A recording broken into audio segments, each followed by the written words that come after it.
This council was held on the 2nd of November, 1871. The blessings of the Lord were over us in our efforts for peace. This was probably the first time that the chiefs of the Navajo Nation ever heard a gospel discourse adapted to their circumstances, as well as the first time that they had heard, from the lips of a white man, a speech that carried with it the spirit and power of a heartfelt friendship.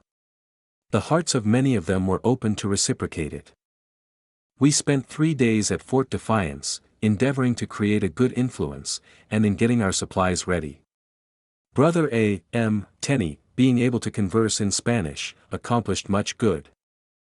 On our way home we called at a Maquis town. There we met the principal chief of the Navajos, those chiefs who were not at Fort Defiance, and some minor chiefs who did not consider themselves as belonging to the United States Agency at Fort Defiance. We met in a room belonging to the principal man of the village. The Navajos, through their chief, told us that they had not come to talk any different from what was said at Fort Defiance, but to confirm what was said there. They never had heard better talk. They had a great desire to have what was said carried out. They said, "We have some bad men among us, but, if some do wrong, the wise ones must not act foolishly, like children, but let it be settled according to the spirit of your talk at Fort Defiance. Here is Hastili, one of the principal chiefs. I wish you to take a good look at him, so you will not be mistaken in the man. He never lies or steals. He is a truthful man. We wish all difficult matters settled before him. He lives on the frontier, nearest to the river. You can find him by inquiry." The peace treaty talk here closed by the Navajos saying, "We hope we may be able to eat at one table, warm by one fire, smoke one pipe, and sleep under one blanket." We were told by the Maquis that when the Navajos were at war with the United States, they were taken advantage of in their scattered condition by the Maquis, who hunted out the worst of the thieves among them, and killed them off. For this purpose the Maquis were furnished with guns and ammunition. One man told me that he had hunted up and killed 8 Navajos single-handed. I was also informed that the Maquis decoyed 35 of them into one of their villages, by promising them protection, and then disarmed them, and threw them off a high rock between 2 of their towns. I went to the place indicated, and found a number of skeletons and some remains of blankets. This was done during the winter previous to our visit. The Navajos have evidently been the plunderers of the Maquis for generations, and the latter have retaliated whenever they have had an opportunity. Peace between these tribes would be a great blessing to both. This trip and its influences appears to have been a turning point, the commencement of a great practical change for the better in the lives of these tribes. The Lord's time for a change had evidently come. Wishing to do all I could to give strength to a peaceful policy, I invited Tuba, a man of good report among his people, to take with him his wife, Poliskanimki, to go home with me, get acquainted with the gospel and learn of our people, and become a truthful representative among his people. On coming to the bank of the river the following day, Tuba, the Oroba, looked rather sorrowful, and told me that his people once lived on the other side of this river, and their fathers had told them they never would go west of the river again to live.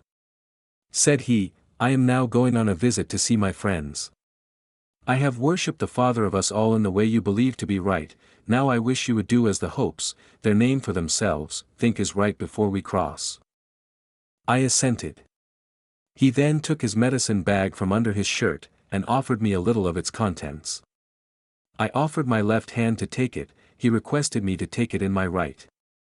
He then knelt with his face to the east, and asked the great Father of all to preserve us in crossing the river. He said that he and his wife had left many friends at home, and if they never lived to return, their friends would weep much. He prayed for pity upon his friends, the Mormons, that none of them might drown in crossing, and that all the animals we had with us might be spared, for we needed them all, and to preserve unto us all our food and clothing, that we need not suffer hunger nor cold on our journey. He then arose to his feet. We scattered the ingredients from the medicine bag into the air, onto the land and into the water of the river. To me, the whole ceremony seemed humble and reverential. I felt that the Father has regard to such petitions. The scattering of the ingredients from the medicine bag I understood to be intended as a sacrifice. After this ceremony we drove our animals into the river, and they all swam safely to the opposite shore. In a short time ourselves and effects were safely over. Tuba then thanked the Great Father that he had heard and answered our prayer. Arriving at Kanab, we found all well. Everybody appeared to feel thankful for the success of our mission and the prospects of peace. The Kanab Indians also congratulated us on our success. A few days after I arrived home from Fort Defiance, I went on a visit to St. George and other settlements. I took Tuba and his wife with me, that they might have an opportunity of seeing some of our farming and manufacturing industries.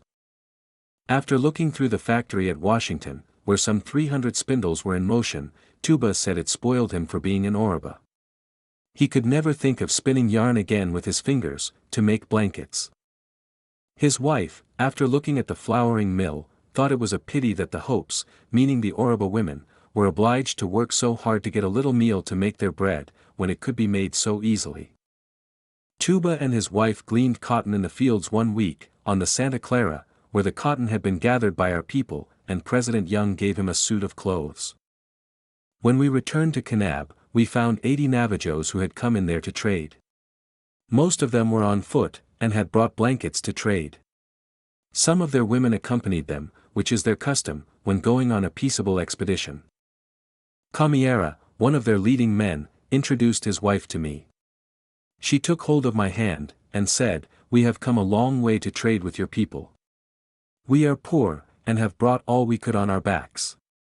We have not much, and we want to do the best we can with it. We came home to our country 3 years ago, and found it naked and destitute of anything to live on. We once had many sheep and horses, but lost them all in the war. We were taken prisoners and carried to a poor, desert country, where we suffered much with hunger and cold. Now we have the privilege of living in our own country. We want to get a start of horses and sheep, and would like you to tell your people to give us as good trade as they can." They traded for 50 horses in Kanab, then went to St. George and other settlements, and traded all the blankets they had for horses, and went back to their own country quite satisfied. In September, 1872, I went to take Tuba home. We went by the old Ute crossing, and left some supplies for Major Powell's party, at a point which had before been designated. After 5 days traveling, visiting some of the Navajo ranches, and talking with the people, we arrived at Tuba's house in the Oroba village. We spent a day or two feasting on peaches and green corn before returning home. The Navajos continued to come to our settlements to trade, and went about in small parties, or singly, as suited them. They placed all confidence in us as their friends. In 1871-72, I explored many places between Lee's Ferry and Uinta Valley, assisted in locating a settlement on the Paria, in starting a ranch in House Rock Valley, and in building a small boat at Lee's Ferry. In the winter of 1873-74, I was sent to look out a route for a wagon road from Lee's Ferry to the San Francisco Forest, or the headwaters of the Little Colorado. I procured the assistance of a Paiute who lived on the east side of the Colorado, and was somewhat acquainted with the country. We readily found the desired route. The Navajos carried on a peaceful trade with our people until the winter of 1874-75, when a circumstance occurred which greatly endangered our peaceful relations with that people. A party of 4 young Navajos went to the East Fork of the Sevier River, to trade with some Utes in the neighborhood. In Grass Valley they encountered a severe snowstorm, which lasted for 3 days. They found shelter in a vacant house belonging to one McCarty. He did not belong to the church, and had that animosity towards the Indians too common with white men, which leads them to slaughter the savages, as they are called, on the most trifling pretenses. The Navajos, becoming hungry during the delay, killed a small animal belonging to Mr. McCarty. In some way he learned of the presence of the party on his ranch, gathered up some men of like spirit with himself, came suddenly upon the Navajos, and without giving them an opportunity of explaining their circumstances, killed 3 of them and wounded the 4th. The wounded man, after enduring excessive hardships, made his way across the river and arrived among his own people. Telling the story of his wrongs, it aroused all the bitter spirit of retaliation, so characteristic of the Indians from tradition and custom. The affair took place in the Mormon country, where the Navajos naturally supposed they were among friends, and not distinguishing McCarty as an outsider, the murder was laid to the Mormons. The outrage created considerable excitement among both whites and Indians. When President Young heard of it, he requested me to visit the Navajos, and satisfy them that our people were not concerned in it. Feeling that the affair, without great care, might bring on a war, I started at once for the Navajo. I left Kanab alone. My son Joseph overtook me about 15 miles out with a note from Bishop Levi Stewart advising my return, as he had learned from the Paiutes that the Navajos were much exasperated and threatened to retaliate the first opportunity. I had been appointed to a mission by the highest authority of God by President Young. My life was of but small moment compared with the lives of the saints and the interests of the kingdom of God. I determined to trust in the Lord and go on. I directed my son to return to Kanab, and tell Bishop Stewart that I could not return. Arriving at the settlement of Paria, I found Lehi Smithson and another man preparing to start for Moabi. We remained overnight to procure animals for the journey. That night my son Joseph came to me again with a note from Bishop Stewart advising my return and stating that if I went on I would surely be killed by the Navajos. I felt that I had no time to lose. It was important to get an interview with the Navajos before the outbreak. My horse was jaded, and wishing to go to Moenkopi, 10 or 12 miles farther. That night, 2 brothers by the name of Smith brought in 3 of their riding horses, offered me one, and they mounted the others to accompany me. At Moenkopi I hoped to find some Oriba who would give me correct information about the temper of the Navajos. Arriving there, we found only a Paiute family and 1 Oriba woman. From them I learned that the young relatives of the Navajos killed in Grass Valley were much exasperated, but the older men expressed a desire to see me before anything was done or anyone hurt. This news was encouraging to me. It being now evening, we lay down and slept until morning. Tuba had been living at Moenkopi, and had left on account of the excitement.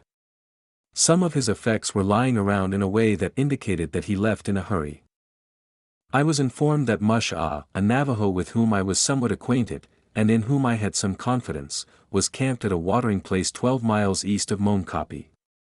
I hoped to be able to see and have a talk with him, and get up a conciliatory feeling without exposing myself too much to the ire of the Indians. Arriving at the water where we expected to find Mush-Ah, we were disappointed. The place was vacated. We met a Navajo messenger, riding fast on his way to Moabi, to learn of affairs at that place. He appeared much pleased to see me. After a little talk, he pointed in the distance to a high mesa and said the Navajos were camped at that point, and wished to see me. We arrived at the lodges after sundown. In the neighborhood were gathered a large number of horses, sheep and goats. 2 or 3 gray-headed men came out to meet us good-naturedly, but did not appear as friendly as they had formerly. I told them my business. Soon afterward some young men put in an appearance, whose looks bespoke no good. There being a good moon, a messenger was soon on his way to inform those at a distance of my arrival. I inquired for Hastili, who had been shown to me by the principal chief in our final peace talk 3 years before, and for whom I was directed to inquire in case of difficulty. I got no answer, which indicated to me that they did not wish for his assistance. I communicated to the old men the circumstances connected with the killing of the Navajos in Grass Valley as I understood them.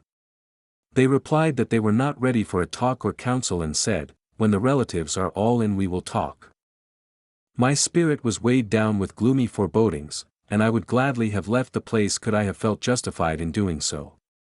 Unless the Lord was with us, what were we to do with all these against us?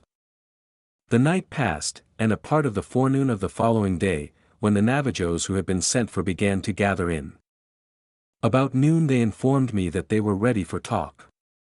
A lodge had been emptied of its contents for a council room. It was about 20 feet long by 12 feet wide. It was constructed of logs, with one end set in the ground, and the top ends leaning to the center of the lodge, and fitted together. The logs were covered with about 6 inches of dirt. A fire occupied the center of the lodge, the smoke escaping through a hole in the roof. There was but one entrance, and that was in the end. Into this lodge were crowded some 24 Navajos, 4 of whom were counselors of the nation. A few Indians were gathered about the entrance. The two Smiths and I were at the farther end from the entrance, with apparently not one chance in 100 of reaching the outside, should it be necessary to make an effort to save our lives. The council opened by the Navajo spokesman asserting that what I had said about the murder of their relatives was false. He stated that I had advised their people to cross the Great River and trade with my people, and in doing so they had lost 3 good young men, who lay on our land for the wolves to eat. The fourth, he said, came home with a bullet hole through him, and without a blanket, and he had been 13 days in that situation, cold and hungry. He also stated that I need not think of going home, but my American friends might if they would start immediately. I informed the two Smiths of the intention of the Navajos concerning the disposal of myself. I told them they had been obliging to me, and I would not deceive them, the way was open for them to go if they desired to do so. They replied that they would not go until I went. As I spoke, I passed them behind me to the Smiths, not wishing to give any cause for suspicion that I had no fears. I told the Smiths not to make any move until we were obliged to. The Navajos continued to talk for some time, when I was given to understand that my turn had come. I told them of my long acquaintance with their people, and of my labors to maintain peace. I hoped they would not think of killing me for a wrong with which neither myself nor my people had anything to do, and that strangers had done the deed. I discovered that what I had said the day before had some influence with the gray-haired men. None but gray-haired men belonged to the council, but others were allowed to speak. The young men evidently feared that the council would oppose their desire for revenge. They evinced great intensity of feeling. The wounded man was brought in, his wounds exposed to the council, and a stirring appeal made for retaliation by a young warrior. It stirred up the Indian blood from its very depths. He closed by asserting that they could do no less than put me to death. For a few minutes I felt that if I was ever permitted to see friends and home again, I should appreciate the privilege. I thought I felt one of the Smiths at my back grip his revolver. I said to him quietly, "Hold still. Do not make the first move, and there will be no move made. They never will get ready to do anything." This assurance came by the whisperings of the Spirit within me. After some further conversation they appeared a little modified, and in lieu of blood revenge, they proposed to take cattle and horses for the injury done them. They required me to give them a writing, obligating me to pay 100 head of cattle for each of the 3 Navajos killed, and 50 for the wounded one. This was a close place for me. I could go home by simply putting my name to the obligation. I reflected, shall I acknowledge by my act that my people are guilty of a crime of which I know they are innocent, and neutralize all the good results of our labors among this people for 15 years? Shall I obligate the church to pay 350 head of cattle for a crime committed by others? It is perhaps more than I should be able to earn the rest of my life. The sacrifice looked to me more than my life was worth. I replied that I would not sign the obligation. One of them remarked that he thought I would by the time I had been stretched over that bed of coals a while, pointing to the fire in the middle of the lodge. I answered that I had never lied to them, and that I would not pay for the wrong that other people had done. Let the Americans pay for their own mischief, I will not sign a writing to pay you one hoof. Here the new Paiute interpreter would not say anything more. A Paiute chief standing in the door of the lodge spoke to him in an angry tone, and accused him of having a very small heart and little courage. The chief then asked if I was not scared. I asked, "What is there to scare me?" He replied, "The Navajos." I told him I was not afraid of my friends. "Friends," said he, "you have not a friend in the Navajo nation.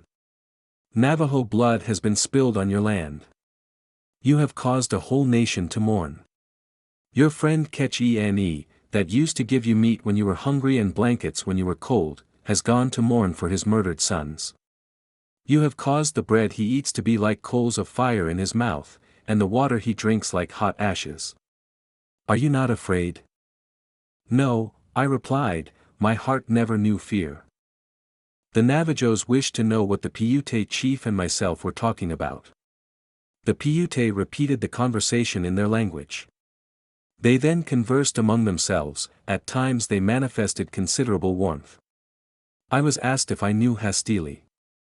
Replying in the affirmative, they asked, what do you know about him? I answered, I know that Barban Ce and others of your leading men, said at the great peace talk, that he was an honest man, and that all important difficulties between you and our people should be settled before him. I knew this affair should be settled before him, and have known it all the time we have been talking. I came here on a peace mission. If you will send hastily into our country to learn the truth concerning what I have told you, let as many more come along as you like. I wish you would send the best interpreter you have along with him. It is no use to ask me about pay. In the meantime your people can trade among the Mormons in safety. They will be glad to see you if you will come in the daytime, as our people come into your country not to prowl around your lodges to steal and kill.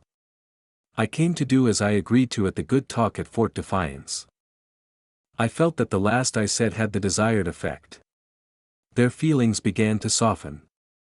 After some further conversation among themselves, the interpreter said, "They are talking good about you now." I replied, "I am glad, it is time they talked good." "What have they said about me?" "They say you have a good heart, they think they will wait until they see their greater chiefs, and believe that the matter will be settled before hastily."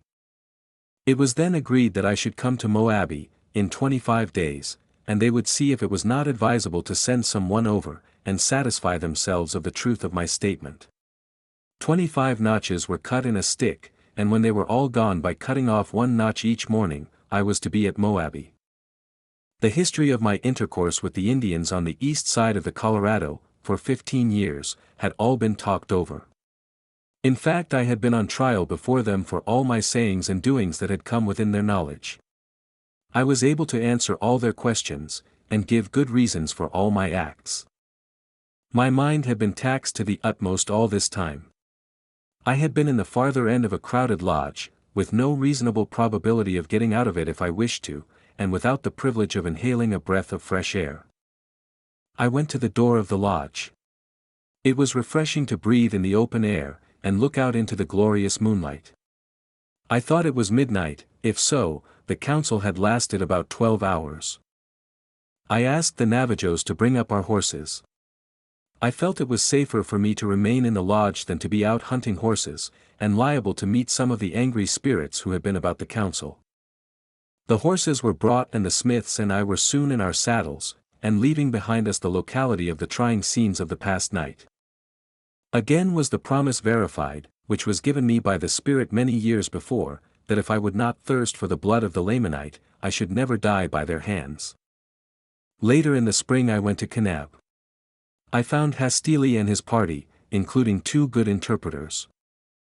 I had been away so much, that my family seemed badly in need of my help at home, and I, at the time, thought I was justified in remaining with them. I requested Brother Ammon M. Tenney to go with Hastili over onto the Sevier River, and satisfy him of the facts concerning the murder of the young Navajos. After the party had gone I began to work in the garden, but everything went wrong, and I felt that I had done wrong in remaining behind. I continued to try to accomplish some necessary work, until I was seized with such a violent pain in one of my knees, that I had to be assisted into the house. I sent for my horse, was assisted into the saddle, and was soon on my way to overtake Hastili. The pain left my knee, and I was soon all right. I overtook the Navajos 60 miles from Kanab. Everything worked well for showing up the facts connected with the murder. The brethren we fell in with rendered all the assistance in their power. I had talked to the Navajos and explained to them the locations of the Mormones and the Gentiles, and what took place at McCarty's ranch. I had telegraphed to Bishop Thurber, of Richfield, and Brother Helaman Pratt to meet us at the lower end of Circle Valley. We arrived there before them and waited. I told Hastili there would be 2 Mormons there that evening, who knew more about the affair than I did, and they were men of truth. We were camped near the road, where men were passing both ways, on horseback and in wagons. When the 2 brethren were approaching, and still a considerable distance off, Hastili arose to his feet, saying, "There come the 2 men we are waiting for." As they drew near, he remarked, "Yes, they are good men, men of God." As the brethren dismounted, Hastili embraced them in true Navajo style. I mention this as one of the many circumstances that have come under my notice, which proved to me that many of the Indians, and especially the honest-hearted, are blessed with much of the spirit of revelation and discernment. The following morning, when arranging to visit the spot where the Navajos were killed, Hastili spoke as follows: "I am satisfied, I have gone far enough, I know our friends, the Mormons, are our true friends. No other people we ever knew would have taken the trouble they have to show us the truth. I believe they have good hearts. Here is Jacob, he has been traveling about to do good all winter and spring, and is going yet. When I get home I do not intend my tongue to lay idle until the Navajos learn the particulars of this affair." Hastili started for Kanab, brothers Thurber and Pratt, a Mr. Boyd, who was sent by the agent at Fort Defiance to accompany the Navajo delegation, the 2 Navajo interpreters and I went to Grass Valley, to see the place where the Navajos were killed. Having satisfied the interpreters, we returned by way of Richfield. Returning to Kanab, we found Hastili and his companion waiting for us. This business was finally closed, on the 21st of August, 1874. The Navajos expressed themselves as fully satisfied that I had told them the truth when I visited them the previous winter. I felt that the Lord had greatly blessed me in filling the mission assigned me, of convincing the Indians that we had not injured them, and thereby maintaining peace. Doubtless a war had been prevented, and the faith of the Indians on the east side of the Colorado greatly strengthened in our people. This seems a fitting place to close this little narrative of incidents in my life. In my simple way I have furnished the facts of my life, with the hope that it may be a testimony to many of the truths of the gospel, and of the power of revelation to all who will seek for the whisperings of the Holy Spirit. I desire this narrative to be a testimony to all who may read it, that the Lord is not slack concerning any of his promises to his children. My whole life, since I embraced the gospel, proves this fact. I do this that you might hear my testimony to the coming generation, and I shall be satisfied.